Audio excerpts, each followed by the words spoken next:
Hello students, welcome to your statistics class. আজি আমি পঢ়িম graphical representation of frequency distribution. আমি আগতে পঢ়িলো frequency distribution কি, আমি তাৰ tabular representation কেনেকৈ কৰোঁ।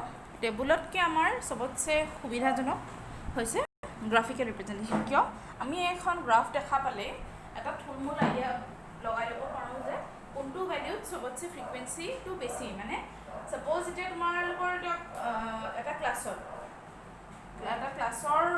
মাৰ্কছ ডিষ্ট্ৰিবিউশ্যন হিচাপে আমি জানো যে মেক্সিমাম ম'ষ্টলি এভাৰেজৰ হয়।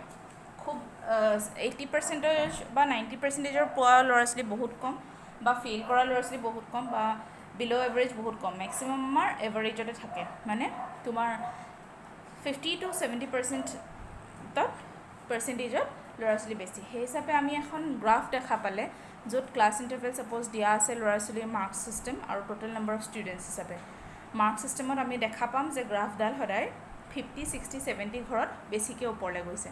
সেইটোত আমি এটা আইডিয়া লগাই ল'ব পাৰোঁ যে মেক্সিমাম ষ্টুডেণ্টছ এভাৰেজ মাৰ্কছে পায়। সেইকাৰণে গ্ৰাফিকেল ৰিপ্ৰেজেণ্টেশ্যন আমাৰ কাৰণে এটা সুবিধাজনক।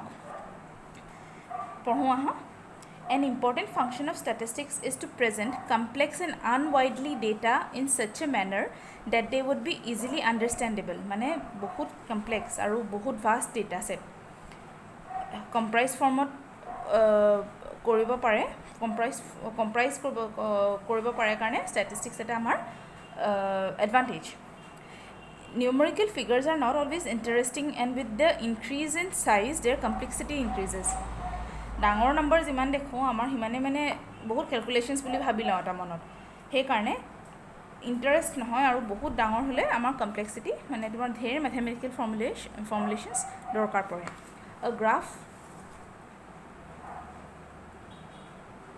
A graphical representation is the geometric image of a set of data. তাকে ক'লোঁ যে যোনটো আমি ডেটা ছেট পাওঁ সেইটোকে আমি জিঅ'মেট্ৰিকেলি এটা ডায়েগ্ৰামৰ সহায়েৰে দেখাব পাৰোঁ। Graph gives us a better picture than when the data are arranged in tabular form. They help us in studying cause and effect relationship between two variables. They are useful for studying both time series and frequency distribution. What is time series? Time series আমি পিছলৈ পাম চেপ্টাৰছত আছে আমাৰ কি arrangement of data in accordance with time. ঠিক আছে, আমাক কিহত হেল্প আহিলে আমি গম পালোঁ, কিহত আহিলে ফ্ৰিকুৱেঞ্চি ডিষ্ট্ৰিবিউশ্যনৰ কাৰণে আমাৰ হেল্প আহে আৰু টাইম চিৰিজ ডেটাৰ কাৰণে আমাৰ হেল্প আহে। আমি এতিয়া পঢ়োঁ কেইটামান advantages of graphical representation. It simplifies the complexity of data and makes readily understandable. মানে কমপ্লেক্স ডেটা ছেট আমাৰ চিম্প্লিফাই কৰে। It attracts attention of people. ধুনীয়াকৈ তুমি গ্ৰাফিকেল আজিকালি তোমাৰ পিক্ট'গ্ৰাম আহিলে, আগতে পাই চাৰ্ট আছিলে, বাৰ ডায়েগ্ৰাম আছে, মাল্টিপল বাৰ ডায়েগ্ৰাম আছে। আমি যোনটো মানে ইন জেনেৰেল স্প্ৰেডশ্বীট বা এক্সেলত কৰোঁ, যিমান তুমি ধুনীয়া ডিফাৰেণ্ট কালাৰ্ছ লৈ পেলাই তুমি এটা ডায়েগ্ৰাম ৰিপ্ৰেজেণ্ট কৰা, তোমাৰ ইণ্টাৰেষ্টটো সেনেকৈ পঢ়িবলৈ সিমান আহি যাব, বা মানুহৰ কথাষাৰ শুনিবলৈ সিমান আহি যাব। It saves time and effort to understand the facts. মই ক'লোঁ যে তোমাৰ এখন গ্ৰাফ দেখিলে গম পাই যোৱা যে এটা ক্লাছৰ তোমাৰ performance in terms of marks কি হিচাপে হ'ব পাৰে। It makes the comparison easy. A graph studies relationship between two or more variables. আমি অকল এটা ভেৰিয়েবল নহয়, 2-3টা ভেৰিয়েবলৰ কথা পঢ়িব পাৰোঁ। কেনেকৈ পাৰোঁ? মাল্টিপল বাৰ ডায়েগ্ৰাম। ছাপ'জ আমি এটা চেলছ অফ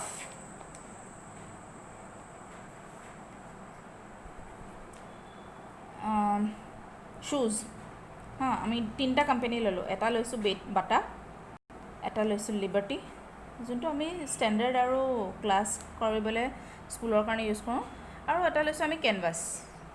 ঠিক আছে, আমি ছাপ'জ সেই 3টা কোম্পানীৰ চেলছটো আমি মাল্টিপল বাৰ ডায়েগ্ৰামত দেখাব পাৰোঁ, হয়নে? যদি এইটো বাটা হয়, এইটো যদি লিবাৰ্টি হয়, এইটো তোমাৰ ছাপ'জ কেনভাছ হয়, BLC আমি দেখাব পাৰোঁ কি হিচাপে হয়, কি হিচাপে ভেৰি কৰে ডেটা ছেট। এইটো ছাপ'জ তোমাৰ ইয়াৰ 2010, এইটো 2011, এইটো 2012 সেনেকৈ। ঠিক আছে, এইটো তোমাৰ কিমানে কিনিছে, নাম্বাৰ অফ পাৰ্চেজেছ। সেই হিচাপে আমাৰ কি হয়, আমি বহুতকেইটা 2 or more ভেৰিয়েবলছ পঢ়িব পাৰোঁ। Graphs of frequency distribution. The most commonly used graphs of frequency distribution are histogram, frequency polygon, frequency curve, cumulative frequency curve or OGIF. মই সেইদিনা ভিডিঅ' এটাত দিছিলোঁ এইখিনি বস্তু তোমালোকক। ঠিক আছে, এতিয়া আমি নোটছ হিচাপে পঢ়োঁ। Histogram is a bar diagram which represents a frequency distribution with continuous classes. Histogram hobole amar ki lage continuous class eta mandatory hoy. The width of all bars are equal to the class interval and height is equal to the height of the bars are proportional to the frequencies of the respective classes. Mane width of the bar are equal to class interval. Mane width to eta 10 to 20 ami kenake palo etu width etu height ঠিক আছে 10 to 20 20 to 30 কি হিসাবে লৈছো আমাৰ class ইন্টাৰভেলৰ হিসাবে আমি ইয়াৰ width to লম ঠিক আছে the width of all bars is equal to the class interval and height of the bars are proportional to the frequency of the respective classes ইয়াত frequency আছে 3 সেইকাৰণে আমি কি লৈছো 2 4 6 8 আমি দুটা ডিফাৰেন্স লৈছো টুটকে অকন বেছি মানে 3 ইয়াত আহিছে আকৌ 20 to 30 কিমান আহিছে 10 20 to 30 10 10 লিখিছো আমি frequency height to will be determined by the frequency of the respective class interval ঠিক আছে এতিয়া আমি কি পঢ়ো each rectangle is joined with the other so as to give a continuous picture আমি bar diagram আৰু histogramৰ মাজত মই পিছতকে দিম তোমালোকক মোক assignment তোমালোকে মোক এটো homework হিচাপে কৰি দিবা কি হয় যদি নাজানা মই হেল্প কৰিম বাৰু bar diagram to amar equidistant spaces thake thik ase amar equidistant spaces thake bar diagram ot histogram ot first amar condition to ki likha ase amar definition ot ki ase representation of a frequency distribution with continuous classes he karone amar continuous idea to dibole etu mane lag itu hitu logot lag khai thake thik ase in case of unequal class intervals there will be rectangles of unequal width unequal class interval hole ki hobo এটো যদি suppose 10 to 20 হয় বার ডায়াগ্রামত কিন্তু এটো ক্ষেত্ৰত নেখেতায় হিস্টোগ্ৰামৰ ক্ষেত্ৰতে খেলায় হিস্টোগ্ৰামত suppose এটো 10 to 20 লৈছো আমি দে এটো 10 এটো 20 পৰা 40 গলুগে ঠিক আছে ইয়াত আহিছে 3 ইয়াত আহিছে আমাৰ 20 আৰু 40 মিলাই পেলাই কিমান হয় 10 + 14 24 আমি সাপোজ ইয়াত 3 এটো আহিছে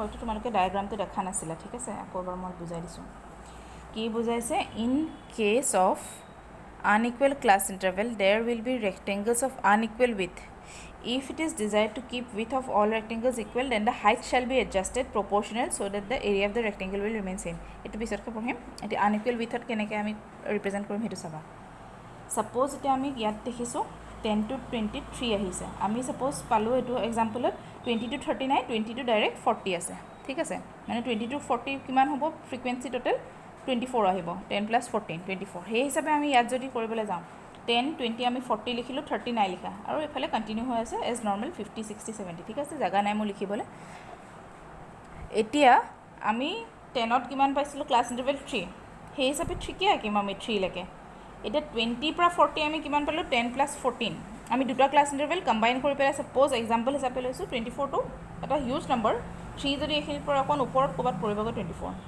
হে হিচাপে আমি কি কৰিম 24 লৈকে ইলংগেট কৰিম আৰু এটো অকন হকত আহিব 40 মানে the width will be year double হ'ব মানে মাজত 30 টো আহাকে ইয়াৰ width আহিব দুটা ক্লাস ইন্টাৰভেল মিলাই পেলাই হেতু হিস্টোগ্ৰাম ক্ষেত্ৰত হয় কিন্তু এটা বাৰ ডায়াগ্ৰামত তোমাৰ দেখিবলৈ একেই হয় বস্তুবোৰ কিন্তু তোমাৰ widthবোৰ একে থাকে যদি আমি হিস্টোগ্ৰামত নেক্সট লাইনত আমাৰ কি ক'লে যদি if it is desired to keep width of all rectangles equal then height will be adjusted proportionally so that area of the rectangle remains same আমি height proportionally adjustment কৰিম হেতু কেনেকৈ কৰিম পিছৰ এক্সাম্পলছ বোৰ গম পা height adjust কৰি পেলাই আমি width টো একে ৰাখিম মানে আমি frequency density বুলি এটা প্ৰডাক্ট ইউজ কৰোঁ এটা characteristic পঢ়িম তাত আহিব আমাৰ এতিয়ালৈকে দিয়া নাই সেইকাৰণে মই তোমালোকক বুজাই নিদো next is to draw a histogram for the following distribution and find a model wage model mane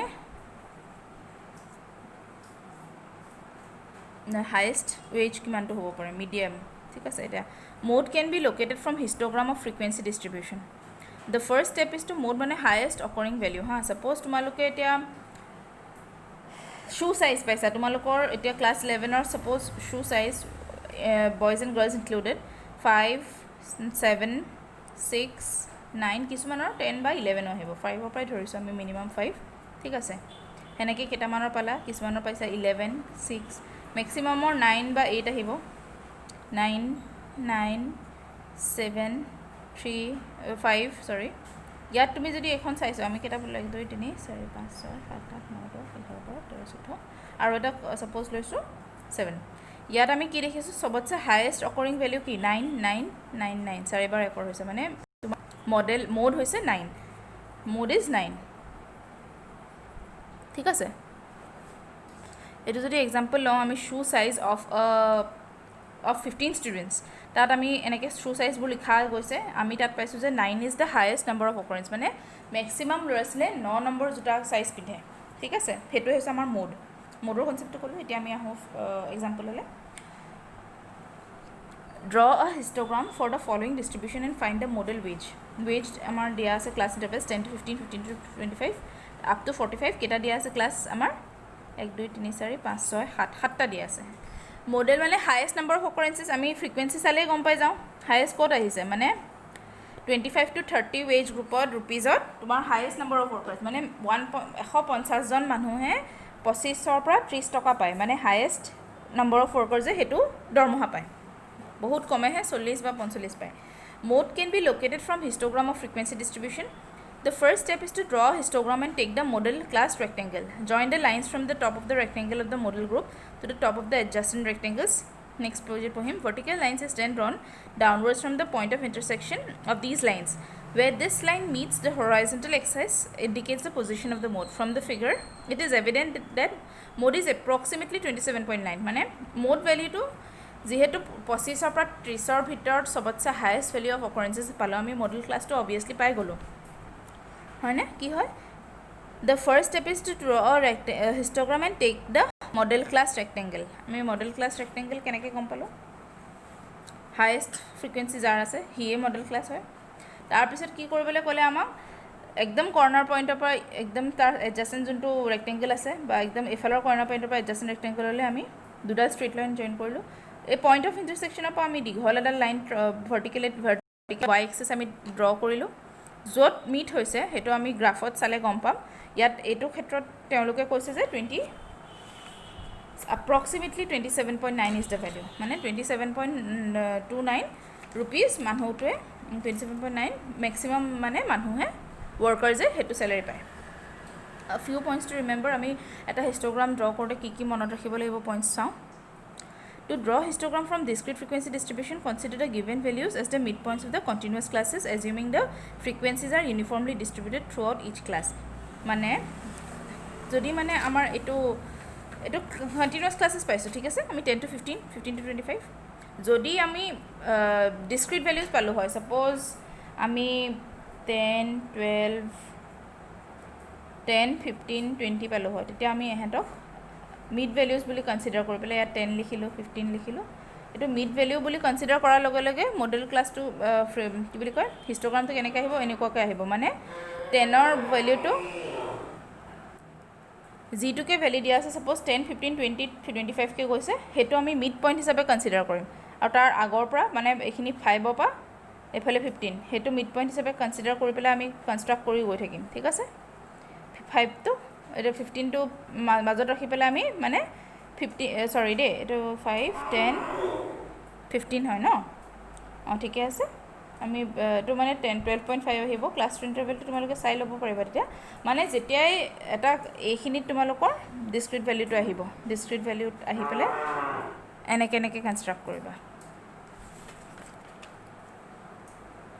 If the class intervals are of inclusive type, then change the class limits into class boundaries. Class limits inclusive ahile ami janu je ki hoy both are included. Tetia ami class limit to class boundary le convert koribo lagibo. Class boundary le ami keneke convert korom? Difference between the last class upper class limit minus of succeeding lower class limit divided by 2. Ami d je paisilo yat. D bostu eta paisilo yat hoy na eto. এইটো দি ঠিক আছে next time আমি আহিম হিষ্টগ্ৰাম and হিষ্টৰিগ্ৰামৰ ডিফাৰেঞ্চটো word histogram should not be confused with the term histogram, which stands for time series graphs. Graphs of continuous time series are known as histograms. If the absolute value of the variables are taken into consideration, the graphs obtained are known as absolute histograms.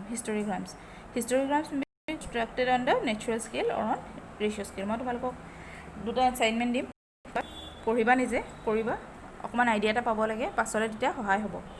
এতিয়া আমি frequency পলিগনলৈ আহোঁ। If we join the midpoints of the top of the adjacent rectangles of the histogram with line segments, frequency polygon is obtained. It is not essential to draw histogram in order to obtain frequency polygon. This consists in plotting the frequencies along the y-axis against the mid values of the corresponding classes along x-axis and then joining the points by straight lines. The frequency polygon should be extended to the base of the both lines. মানে আমি কি ক'লে আমাক বুজালে কি প্যাৰাগ্ৰাফটোৱে যদি আমাৰ values আছে সাপোজ এটা 10 to 15 15 to 25 এনেকৈ পাইছোঁ ন, আৰু আমি হিষ্টগ্ৰাম এটা কনষ্ট্ৰাক্ট কৰা আছে। হিষ্টগ্ৰামটো আমি মিড পইণ্টছ কেইটা যদি জইন কৰোঁ আৰু extend it up to the next to the y axis, তেতিয়া আমি ফ্ৰিকুৱেন্সি পলিগন পাম। পলিগন মানে আমি কি ক'লোঁ that something a shape that has a size, হয়নে? যেনেকৈ এইটো পলিগনত আমি কিবা এটা কেইটা চাইড পাইছোঁ 1 2 3 4 5 6 6টা পাইছোঁ, 7টা পাইছোঁ। হেক্টাগন বুলিও ক'ব পাৰা বা পলিগন ইট হেজ চাইডছ, ঠিক আছে?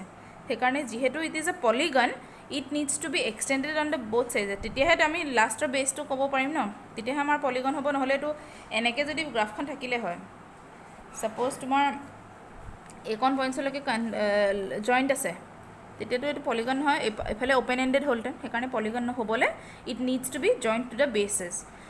আমাৰ হিষ্টগ্ৰাম এটা নআঁকাকেও আমি ফ্ৰিকুৱেন্সি পলিগন আঁকিব পাৰোঁ। কেনেকৈ? আমি ইয়াৰ যদি মিড পইণ্টছবোৰ লৈ লওঁ 12.5 হ'ব ইয়াৰ মিড পইণ্ট কেনেকৈ ওলাই গম পালা? 10 + 15 / 2। ইয়াত কেছত কি হয় 15 + 20 / 2। মিড পইণ্টছ ইয়াৰ কিমান আহিব 17.5 22.5 27.5 32.5 37.5 আৰু ইয়াত আহিলে 42.5।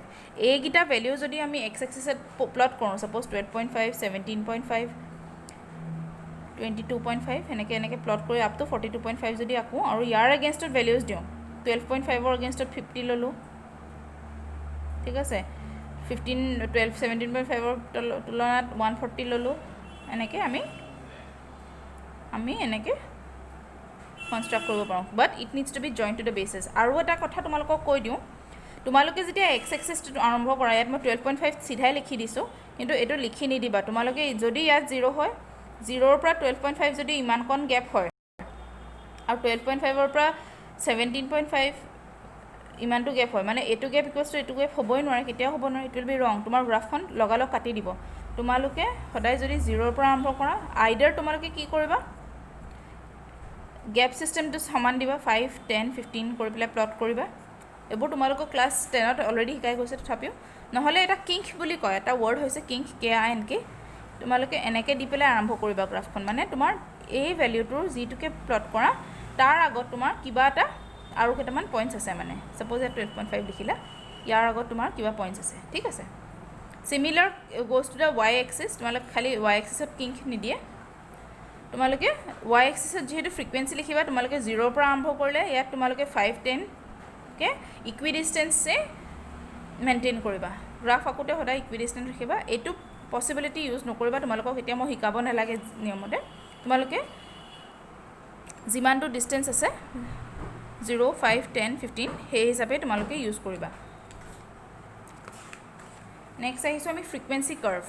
আমি যদি ফ্ৰিকুৱেন্সি পলিগন এটা আমি ষ্ট্ৰেইট লাইনছেৰে জইন কৰি দিলোঁ ছাপ'জ, হয়নে?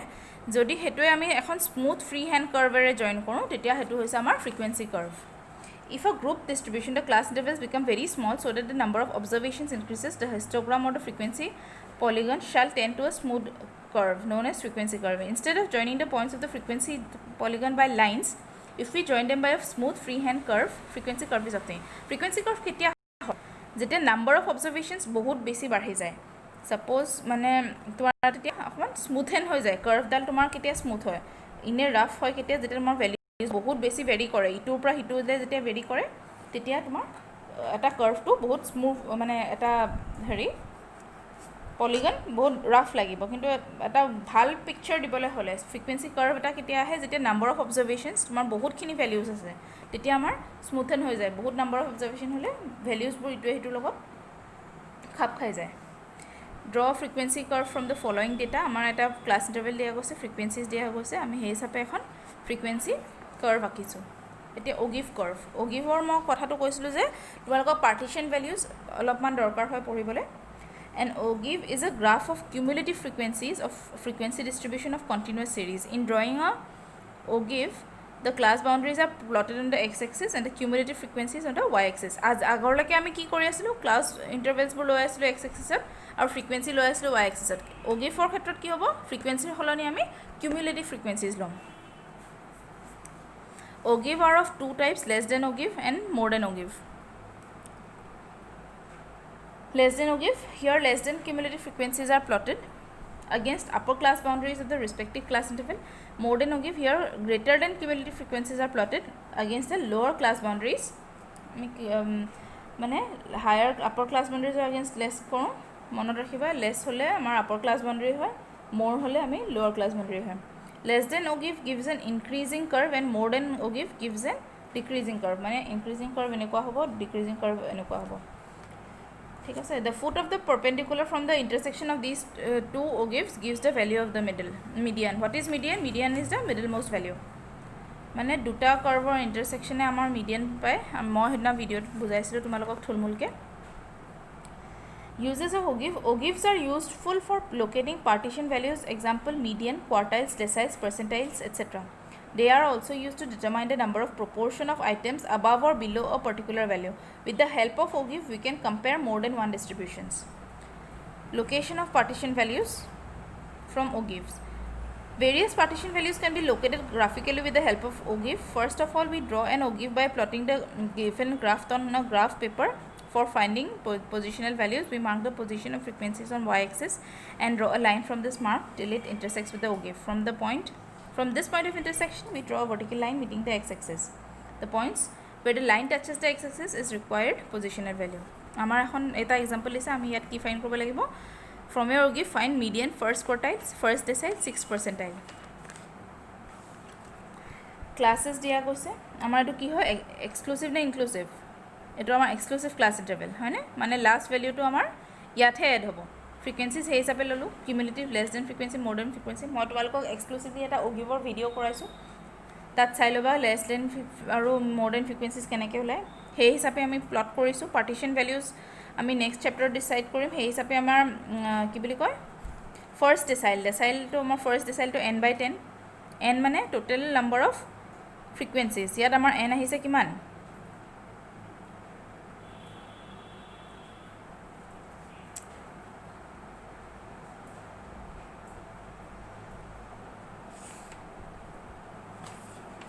n is 30 I mean 100 most probably 100 হ'ব লাগে টোটেল নাম্বাৰ অফ ফ্ৰিকুৱেঞ্চিজ সেই হিচাপে আমি পাৰ্টিশ্যন ভেলিউৰ ফৰ্মুলাত পুট কৰি পেলাই আমি গ্ৰাফখনত প্লট কৰি দিওঁ ঠিক আছে সাপোজ 100/4 25 আহিছে হয়নে 25ৰ এগেইনষ্টত আমি আঁকিলোঁ ইয়াত তাৰপিছত ভাৰ্টিকেল এটা লাখিছোঁ আমি কোৱাৰ্টাইল 1 পাইছোঁ n 60n/100 এইটো ফৰ্মুলা হয় যেতিয়া তোমাৰ এটা পাৰ্চেণ্টাইল ওলোৱা যায় 60th পাৰ্চেণ্টাইলৰ ফৰ্মুলাটো এইটো আহিব 60 × n/100 সেই হিচাপে আমি প্লট কৰি পেলাই পাইছোঁ কিমান n/2 ইজ দ্য মিডিয়ান এইটো আমি এনেকৈও পাব পাৰোঁ নহ'লে য'ত আমাৰ ইণ্টাৰছেকশ্যন হৈছে তাত আমি চিধাকৈ প্লট কৰিলেও আমি মিডিয়ান পাই যাওঁ n/4 মানে কোৱাৰ্টাইল ফাৰ্ষ্ট কোৱাৰ্টাইল 3n/4 মানে থাৰ্ড কোৱাৰ্টাইল সেইখিনি আমি নেক্সট চেপ্টাৰ ঠিক আছে ইমানে থেংক ইউ